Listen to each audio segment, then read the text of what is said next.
Today is September the 10th. We're in Sterling, Colorado, and with an old friend of mine, K.E. Andy Anderson, who's a pilot in both World War II and the Korean War. And he's going to tell us about his experiences and whatever else he wants to tell us about. How's that sound? That sounds good.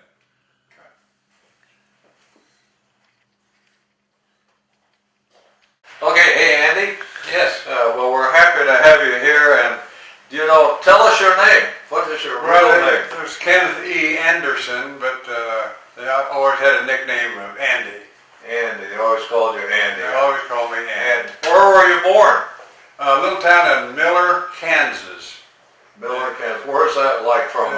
It's 45 miles from Topeka, Kansas, to the south. An old Kansas boy. Yes. Well, that's good. So then, were you raised there? Yes, I raised on the farm until my father died at age 42. So it was a custom in those days in the Swedish community if you're sort of poor, they would ship you off to an uncle that made enough money to feed you. Okay. Yes. So is that what happened to you? That's what happened to me. You got farmed out, literally. I got farmed out, yes. Okay. So then how old were you when that happened? I was a junior in high school. Okay. Yeah. So 16, 17, something like that, yeah. It was a very small school. They were raised in a Swedish community, and 3/4 of the class was all my cousins. Is that right? Yes. So I'm glad to escape that, really. Is that right? So you went to high school and then college? Did you go to college? To Ottawa High School. Okay. And then I found a job at the bellhop up at Washburn University in Topeka, Kansas. And I majored in partying and art and business. I see. And then the war came along, and I was a teacher, sort of helping the big football team. That's where the football team in the Kappa Sig House. So we all volunteered, each bought a bottle of wine, and next morning we went down and volunteered for the Air Force. What year was that? I was 41, I think. 41, Yeah. Okay. Well, that's when the war kind of started. I think so. But anyway, everybody had to take an IQ test. And all the football players that volunteered for the Air Corps flunked. I was the only one that passed the IQ. Good for you. It had to be around 10 or 13 Yeah. in points. 10 or 13. You mean 110 or 13. Well, I don't know. Whatever. Anyway, so you were one of how many guys that got in, what, 10, 20? Yeah, no, there were 12 that 12. volunteered. Yeah. And you were the only one that popped in, huh? Yeah. Wow, good for you. Okay.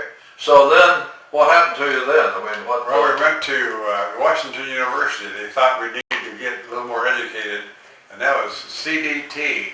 So we stayed over there and studied physics and geography and mirrored a bunch of subjects to get us all qualified to be of a higher intellect before we went to pre-flight school. Okay. So then they sent us down to Brooksfield, and they did a whole bunch of psychological and also coordination tests. Then they sent us to primary. There was a little open cockpit airplane, and you had a leather hat, goggles, and the communication system was a pipe with a funnel on both ends. So the instructor was in the back, and I was in the front, so I wanted to talk to him. I'd say, "Sir, blah, blah, blah." And it didn't work too well on acrobatics day because I'd had chili for lunch, and I started to talk, but instead of talking, I threw up. Oh. And I threw up in that funnel, In the tube, huh? which went back to the instructor. But they still passed you. They still passed. Yeah, that's right. Well, that was good. So how long were you there? That was what, Brooksfield? No, this was Uvalde, Texas. Uvalde, okay. That's the home of John Nance Garner, who's a big politician in Washington, D.C. Do I look at you, or do I talk to you? So, no, you can look at the camera, or you can look at me. If you look at me though, you're looking off the, Yeah, yeah, so. okay. Anyway, so you were at Uvalde in primary training, Primary training. and what, do you remember what kind of plane? Like, Oh yeah, it's a PT-19. yeah, PT-19, Yeah, and it's a trainer plane, an open cockpit and everything. And a couple funny things happened. It could have been disastrous. I was flying over the plains of Uvalde, and I saw this big buzzard. And he looking up at me, and I knew the guy had psychological problems because he was a mean guy. So I flipped it over on the back, and I dove at him, and he was supposed to zig, but he zagged. And I hit the bird and drove his body clear back through the plywood wing. And when I landed, my instructor was there. And he said, here's a toothbrush and a big bucket of water. And you're going to stay here, I don't care if until midnight, and get all that bird out of that wing. Oh, wow. Yeah. So the bird was embedded in the leading edge, huh? My first kill. Your first kill. Yes. I see, okay. And another time they had two big posts with a wire across at the beginning of the runway and a bunch of flags, and it's supposed to simulate landing on a carrier. And you wanted to land as close as you could to the end of that runway. Well, I came in a little too hot, and I was going to go too far, so I gave her the gas. My tail picked up the wire. Now I'm in the air with two poles and all the flags. And I flew around the circuit, and my instructor said, Anderson, he says, I'm still going to pass you, but you'll probably kill yourself. Oh, wow. So anyway, you got through PT-19, and how many hours of that stuff did they put? Probably a couple hundred hours. Really, yeah. Okay. Then I went to basic, now the BT-13, and I was first to solo in that class, which is sort of, astounding for me. And graduated, and then we went to twin engine school in Waco, Texas. So I graduated there. And then they sent me to B-26 school. And B-26 had two huge engines and a little short wing. They call it the flying prostitute because it had no visible means of support. You chop throttle, and that's about where you land. Really drop them in. Yeah. Yeah. So how much time did you have on those twins? On the twins, I probably ended up in the three schools, probably four or 500 hours. Wow. Yeah. Maybe not quite that many. Well, yeah, I think so. Well, that's a lot. Yeah. But by that time, you could have been an airline pilot. No, not quite. No, I see. No. No, okay. So then, what happened after that? They cut that program down because it was just too dangerous. They had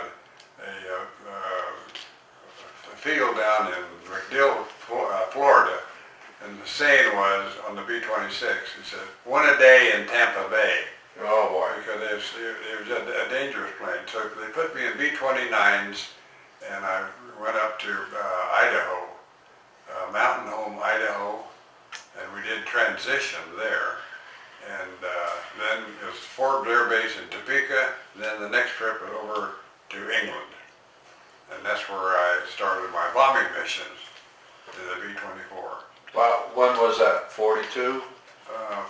44. 44? The war ended in April of 45. Okay, so you got there kind of 44 and flew into Europe, is that correct? Flew into Europe, and on a terrible mission, we'd fly all the way across Germany and go into like Pasu, Czechoslovakia. Or the other, Austria. Those were real long, horrible missions. Okay. Yeah, they were horrible missions. Well, now when you guys flew those long missions, you didn't have much cover though, huh? Didn't have fire cover? In the early war, John, just absolutely a disaster. There was no cover. When you crossed the English Channel, you flew into your target and you flew back without any escort. When I was over there in 44, You cross the English Channel and look down on your left side, and here's a P-51 pilot. And you can see if he shaved that morning through the plexiglass. Oh, they were wonderful. But they could only go until you hit the IP, the initial point, and then they'd roll over and go down and strafe the flak towers. But, oh, that was wonderful to see. So I ended up, we got shot at a lot, but nothing like the early days. In the squadron that I landed in, the 445th, holy mackerel, they sent out 30 planes, like in probably 43, with no escort, and 27 of them in that one day were shot down. Got down, That's yeah. almost 1,000 airmen, yeah. Wow. So what were you guys bombing, and what was your targets? In the industrial plants, Yeah.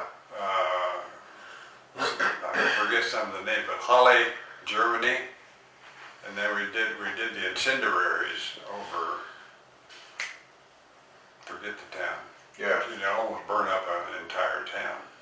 Is that right? But I did 11 missions and then the war ended, so I was really lucky.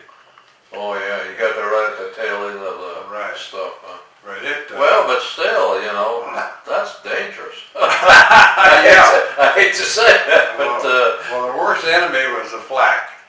You get on the IP initial point, you're flying, you cannot be wiggling around or going up and down or diving, because the bombardier's got to have a straight and level flight over the target.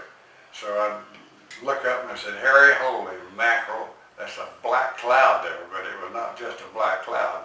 It was all these 88 millimeter flak guns exploding at your altitude. And we'd fly through it and it just sounded like a bunch of gravel on the side of the plane. But we only had one little casualty with my crew. oh, that's But good. the worst thing was a Messerschmitt coming straight at you. The Germans finally, the reason that if they're coming head on at you and you kill both the pilot and the co-pilot, then that's the end of that plane fast. And it's sort of pretty because you'd see this plane silhouetted against the sky and these little trickles, little nice bright little trickles on the edge of his wing. And those are 30 caliber guns firing at you, but he'd be coming straight at you. Some of them would come down and then they'd go up. I looked out my left wing one day, and here is a pilot. He was dead, but his Fox Wolf was coming up and starting to roll, and here's a big swastika on his tail and the great big iron cross. But I could just, like he was from here to my car out there. Yeah, really right on you. Oh, yeah, but he's been shot on the way up. Oh, is that right? He was out of it. He was out of it. He was out of control. Flew out, yeah. So you flew the missions, and then the war ended, Yep. 45 more or less, and then what happened? Came home, started the insurance business, and a bunch of my old buddies said, you know what, you're gonna get recalled in this Korean deal. No chance. And said, well, no, you're. How many, before you got recalled, how much time were you in the service? Just say. 3 years in World War II, Okay. and then 2 years on my recall. Oh, wow. Into Okay. the tankers. They recalled me, and one morning on briefing, I was in a bomber crew then, on B-29, to go to Korea. And one day the door opened and the major came in and said, we need 2 volunteers for air refueling. I didn't even know what it was. I put up my hand. Another guy put his hand up. So I said, air refueling. So it trained me. And then it was a secret deal. Sent me to England, and we'd fly up into the North Sea, and a jet would be there. We'd refuel him and go back to England, day after day after day. Finally found out what it was, that if war broke out between Moscow and the United States, the B-52 bombers out of Fort Worth could fly, bomb Leningrad, but they didn't have enough fuel to get back. Oh, really? There were 3 of us in this secret mission, and we would refuel the B-52 so they could get back another stop also to get back to Fort Worth. Is that right? Never found out what was going on until after the war. So you were based in England, taking off, fueling these planes, and returning and doing that over and over. Over and over. Yeah. For that was during the Korean War. Yeah, that we'd go to a certain coordinate in the North Sea and wait for a jet, refuel him, and then did what you did. Yeah. Yeah. And those were jet Jet, fighters. Yeah. Yeah. Yeah. Well, they're recon planes. Recon. Okay. B-47s. Oh Yeah. wow. So, Interesting. Yeah, I guess so. And one day, the commandant come out and he said, I want you to take two other B-29s. It's Bastille Day in Casablanca, in North Africa. I said, for what? Well, we need to show air power. We want you to buzz Casablanca because they're having their Bastille Day, which is Liberation, Independence Day for the French. So it went down, flew all the way down. And we were lowering my left engine, the cylinder on the top blew out, and the two spark plugs were still firing. So the next thing you knew, I had a bolt of white fire coming out the nacelle, going about 30, 40 feet back of the wing. Dangerous, terrible. So you pull a bunch of levers, CO2, and it went out. Otherwise, you just stand it on the table, see if you can't blow it out. But I said, Harry, what's the nearest airfield? And he said, ain't none. I said, BS. Oh, Harry, there's one under construction, 30 miles south of Casablanca. So we went down there, here's camels and rocks and people all over it. So they knew the problem because I'd feathered the engine. So we had to fly there about 3 hours to get the gas load off. Landed, then we were down there almost a month before they got an engine from England to fly down. And you spent a month there? Yeah. Oh. 40 degrees at night and 110 in the day. Really swings, huh? Jeez. Yeah. Well, so then that was about, what, 40, what was it? Date, you remember? Yeah, that was from 50 to 52. Okay, yeah. 51 and 52. Okay. Yeah. So, wow, you really put in a lot of time. Yeah. How much flying time have you put in? I mean, you must have a log somewhere you added that up. Yeah, it's over between 1,300 and 1,500 hours. Yeah. In the military. Yeah. I could have been, flown a United, because I had all of my instrument training. But I thought I could do better doing what I started to do in the life insurance business. So you finished up flying in the Korean deal in England, and you came back to the States? Yes, and I met the most beautiful girl at a coffee counter, and in 46 we were married, and then we moved up to Sterling. Where did you meet the... In the gas and electric building in Denver, Colorado. The gas and electric building? Yeah. I walked through the door and I had my powerful wings on and my uniform, and she turned to her friend having coffee with her, and she said, the boy that walked through that revolving door I'm going to marry. And we still have that framed. That's what happened. Oh, that's a good deal. Yeah. Did you know her before? Oh, no. No, huh? That's Not at all, huh? I called the elevator operator and asked, who is that gorgeous girl? Yeah. She works on so-and-so, so next day I called her. Well, now, you came back, you told me one time you came back and you started getting the insurance business. Yes. When was that? Was that after Korea? After Korea, that was about 45. Yeah. I drove out from Topeka, Kansas, and rented a room on Broadway in Denver, and then enrolled at Denver University. So I was going to school on a GI Bill for the next year and a half. But I sold life insurance part-time. Well, you told me, now you took graphic arts, or you were trained as an artist?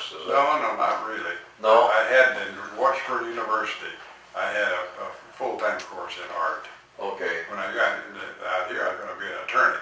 One attorney. So I had political science Okay. and business. Okay. That's finally what I got my degree in that. Oh, good. They gave you a degree. But yeah, reluctantly probably. But Yeah.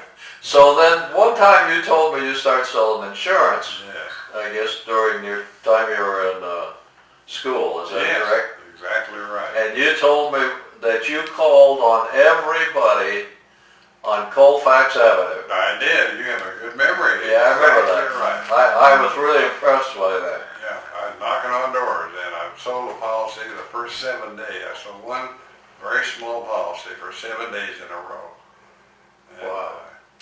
That was, other people would be sitting around drinking coffee, but I was out knocking on doors. So you did that. How did you end up coming to Sterling? Well, I was selling these students and to everybody. I'd say, I'm real busy, but I have this plan to buy. But someday I'm going to drop into your house and explain this. It's a wonderful educational plan, or it's a wonderful plan for whatever. So I can go see him that night. But the clientele I had were mostly students and low-income people working where I could talk to them constantly. So they moved me to Fort Morgan. And The company moved you to Fort Morgan? moved my area to Fort Oh, Morgan. moved your area, okay. So then I really started going crazy. And I led my whole company nationally, out of 2,000 agents the first year. Well, I know you're a paragon in the life insurance business. I know that. And two guys. This is aside from this sort of thing, but where I'm living now, so I get to talking to these guys. Where are you from? Well, I'm from Sterling. You know Andy Anderson? I said, I sure do. And this one guy, he's a farm state or something. Anyway, he said, man, he's some guy.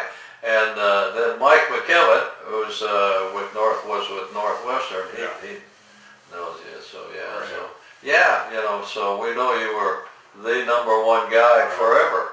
Yeah. It was fun, wonderful. Yeah, you did great. Fantastic. So anyway, so you got to Fort Morgan and started doing work there, And then I branched off out in Sterling.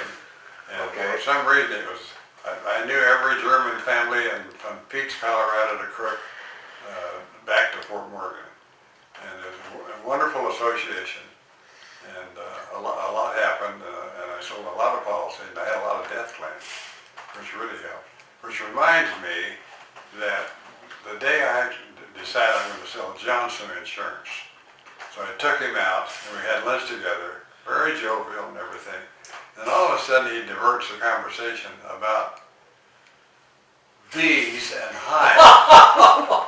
So you can't believe it. But he took me and went down, I think it was Sears, and I ended up with no sale, but I had a beehive with a live shipment of bees coming in. I told that story. Oh, that's a lot of fun. Oh, yeah, it was. Yeah, it's good. We've had a lot of interesting things. We sure have. What do you think the most memorable thing was that happened to you in the service? And then afterwards, you got any highlights you want to, other than surviving? Well, you naturally, you're so darn busy, but I got really scared, but it didn't last that long. When the flak was all around you and you smell the cordite. The most memorable thing I could think of, we're taking off from England, and it's going to be a night flight. It'll take about 9-10 hours. No, it'll take about 13 hours to get back to the state, New Hampshire. And I reach my altitude, going to peel off. And another engine fire. And this time I had 15 guys on board. Oh man. And we'd been over to Germany and bought a lot of souvenirs. So we were about the last one to take off. So radioed what was left of the station down below and landed. And same thing, most of the mechanics had gone home. And about 2 weeks later, we happened to notice a funny smell. And what happened, the Bombay doors were closed, and the heat was intolerable during that month we were there. And all that cheese and all the clothes started melting. we really had a mess. Really getting bad. Oh, yeah. Yeah. Okay. So you left, you know, and joined the Air Force and all that sort of thing. And what happened to your family and stuff like that? Your mother was a widowed lady. Yeah, my dad had died in 42, and she was widowed, and we're having a tough time financially because we lost the farm during those years. So when I was making $351 a month as a second lieutenant pilot, but I had an allotment for her 170. So that sustained her not well, but we got by until 1945. Yeah. So it turned out okay. Worked out all right, huh? Yeah. Okay. Well, now, did you have brothers and sisters? Did I get that right? Yeah. Had a younger brother who's a judo expert and teaching the Topeka police department. And he made a violent move teaching, and it telescoped small intestine, and it turned into gangrene and into peritonitis. Oh. And he died. Oh. Wow. So, would you say you've been lucky? Oh, absolutely. Oh, my God, have I been lucky. Oh, brother. Oh. Haven't we all? Oh, That's yeah. really true, yeah. Okay, now you got some medals and stuff. Did you get, what kind of citations and stuff? You got the Air Medal, Yep. and what was the Air Medal for, do you know? You had to have seven, I think it's 7 missions, and then you had to do something pilot-wise that would maybe a little bit more outstanding than just normally flying. Yeah. I forget what that was. Okay. And then the presidential citation, which is really a big one, but you performed gallantly over a mission, a very strategic target. Yeah, I guess so. Yeah. Okay. And then a bunch of others. There was European Theater of Action, and then some others, and I can't remember what in the heck they were. Yeah. I donated a whole bunch of stuff to a museum down in Florida, a veterans museum. Okay. A big one. Yeah. My flak jacket. And I designed the insignia for our squadron. And it was a bomb with hand, reaching out. And he had a bad look on his face. And he was going down about that angle. And then 445th Bomb Group. 445th Bomb Unit. And that was a group that Jimmy Stewart started out with. And I flew one mission with Jimmy Stewart. He was the lead pilot Oh, yeah. on the formation. And seen him twice since, one at the Brown Palace. We were going up, and I said, "Who's famous today?" And they said, "Well, Jimmy Stewart's on the next floor." And I said, "Stop it, I want to see him." So he stopped it, and I got out of the elevator, and sure enough, here he was with a white towel over him at the end of the hallway. So I went up and I said, "Pardon me, Mr. Stewart, I'm Andy Anderson, 445th. Well, how are you, Andy?" So we reminisced about a few big shots. One of them had just died. Oh, yeah. So, and then we saw him again up in Aspen. Oh, yeah. He and Eleanor were putting their skis on, ready to go up. So that's sort of a thrill. Yeah, Nice, that's good. wonderful guy. That's good. When he retired, That's what he told me about you, too. that's really unusual if he said that. But after he'd flown his mission, holy mackerel, he takes an English mosquito bomber and takes all the iron out of it, all equipment. He'd get up at 3 o'clock in the morning. He'd fly up to about 30,000 feet and go over the Rhine River, check the weather, come back, and then he'd come back to the 445th. And I could just hear him, "Well, you guys are gonna have a good day today, I think, you know. But he'd give the weather report. Yeah, that's what I heard. He flew the weather, yes. Yeah. But, well, you guys were something, I tell you. God. Lucky! Yeah. Well, yeah, you know, I've interviewed a lot of guys that are here, Yeah. and that makes a difference.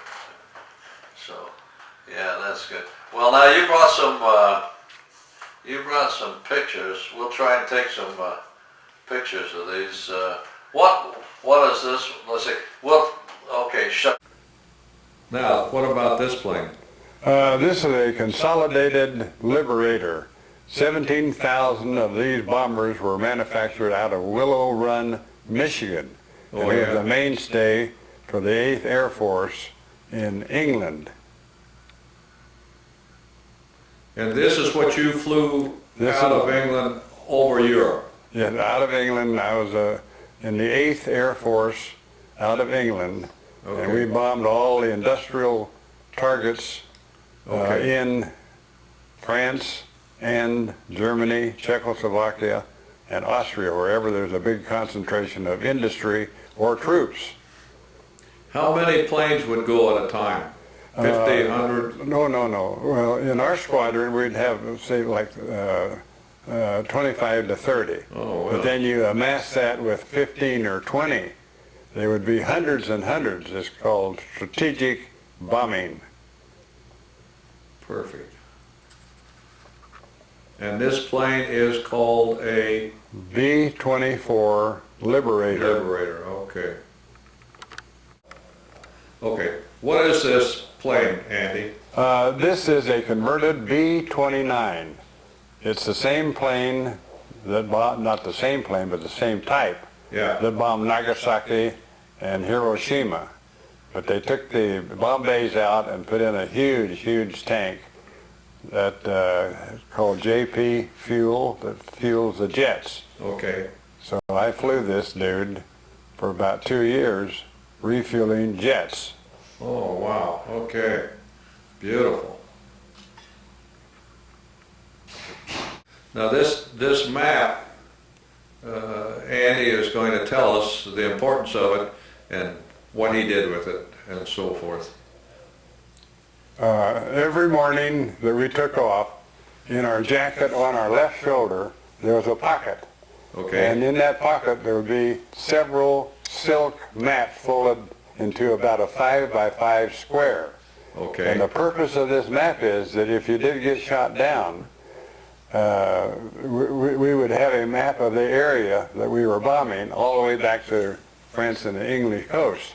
So this would illustrate where the railroads were, the roads were, where any water would be, and it became very valuable and saved a lot of lives because not a lot, but a few walked there all the way back through those war zones. Right. Yeah, we've got stories about guys that bailed out and ended up prisoners, and Oh yeah. one guy ended up joining the Free French, and on. Yeah. But these maps are really important, right? Yeah. Really good. So they used to show you off. If Kansas City Life did. That was your big model. Yeah, they said I was a sought-after speaker. I mean, from both coasts, and New York, and How many talks would you guess you'd given to agents and stuff? Oh, most of them were the state sales congress. Probably, oh my God, probably over 10, 15 years, 30, probably. Yeah. And then were these people? Was it for the company or was it for? No, it'd be for the Wyoming Sales Congress or the Washington, D.C. Annual Sales Congress for life insurance. Okay. All the life insurance. Yeah, we'd have. But then I made a huge one up in Canada that had 5,000 people in. Wow. And they'd invited 2 speakers from the United States. And they put me on with bagpipes and a red carpet when I made my talk down the alley. Wow. And then got a standing ovation, which really, So when you gave your talk, what did you tell them about how you did it? Motivation. Motivation. And my procedures Yeah. were a lot different than most of them.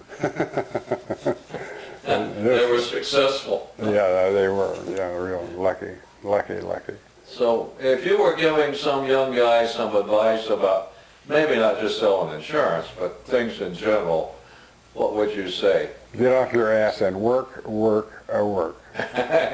the bricks, huh? You aren't kidding. Yeah, okay. Yeah. That's good. Well, we know that Mr. Anderson is spectacular, to say the least, okay?